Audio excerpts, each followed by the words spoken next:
All right, core activation. Let's wake this midsection up, why don't we? So the last mobilization that you did in Tier 1 is meant to prep you for this exercise. So what we're going to do is now, in a standing position, we're going to take our feet as wide as we can go safely. So you can see straddle position standing. Now I'm not going to my max width here, but I'm going to go pretty far. Because what you'll notice next is the active portion of the exercise. So this is a pretty passive stretch. It's somewhat active. But we want to make sure that our legs are straight. We want to make sure that our toes are gripping the ground as well. So my ankles aren't collapsing in. My toes are not off the ground. You can see there my toes are coming off the ground. We want to keep the foot flat and gripping. Now from here, as we're opening up the hips, we're going to hinge forward, okay? Now, I'll show you from this angle, but then you'll see from the side what it looks like. I'm going to put my hands on my hips. I'm going to keep my elbows and shoulder blades pulled back, and I'm very slowly going to lean forward. And as I lean forward, my hips will go back. Then my hamstring mobility stops me, and then I squeeze my butt to come all the way back up to vertical. Again, shoulder blades, elbows back, I hinge. My chest drops forward, my hips go back, squeeze my glutes to come back up. And then you'll see it coming out of it's a little interesting. So you gotta kind of walk the feet together. The side profile, wide stance, hands on the hips, elbows and shoulders pulled back, very slowly. Hips go back, chest goes forward, legs stay straight, back stays flat. Squeeze the glutes to come back up. Obviously, as we've talked about a lot in hinging motions, we don't want to round. This is totally different than what I was demonstrating before. Okay, we want to keep the spine activated and engaged.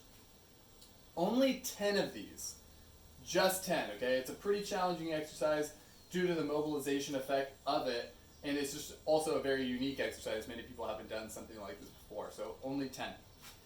Now the next one, we're going to do a single leg stability. This is going to be a little bit more activating for the glute. And we've done this before. We'll spice it up just a little bit. Choose a leg to balance on. Now we're going to bend forward, okay, on the one foot that we choose to balance. And then we're going to turn. Now notice I haven't gone super far, okay? You don't want to go as far as you can, but you're going to drop your chest a little bit, pushing your other leg back behind you. You're going to turn towards and around that forward leg, and then you're going to push your hands on the outside of your knee and push into the knee.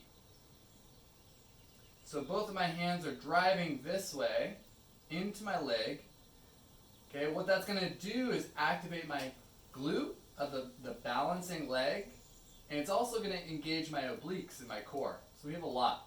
Now that you can see my foot is wiggling, there's a lot of balance going on here as well.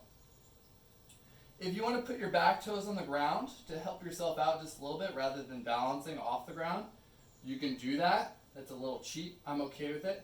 But make sure you still get the primary effect of the driving into the knee, and the knee is resisting the force of the hands pushing into it. So now this exercise you're going to do for an amount of time. It's pretty tough, so anywhere from 30 seconds to a minute. Remember the interval's 30, 45, 1 minute. Okay, your choice. And then you can increase the time if you want. All right, that's exercise 2. Exercise 3 is going to be a plank with a pelvic tilt. So we're going to get in plank position, which is on our hands and feet. Remember that you want the hands to be directly under your shoulders the entire time. Okay?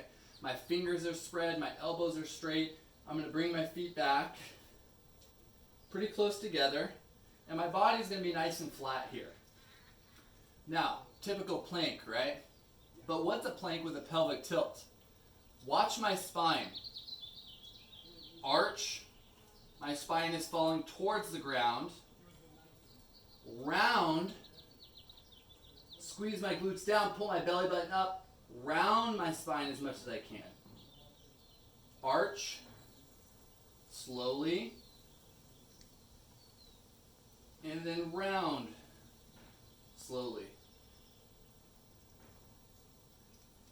Now, the coordination there is pretty tough. You have to have the control of the arching and rounding of the low back, right?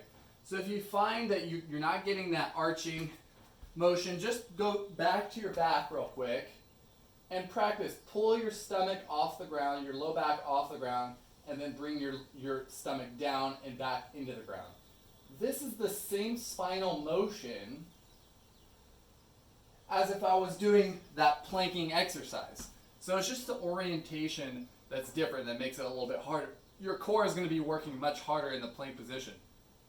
So you're going to do 10 of those pelvic tilts in the planking position. That's all, just 10. It's really tough.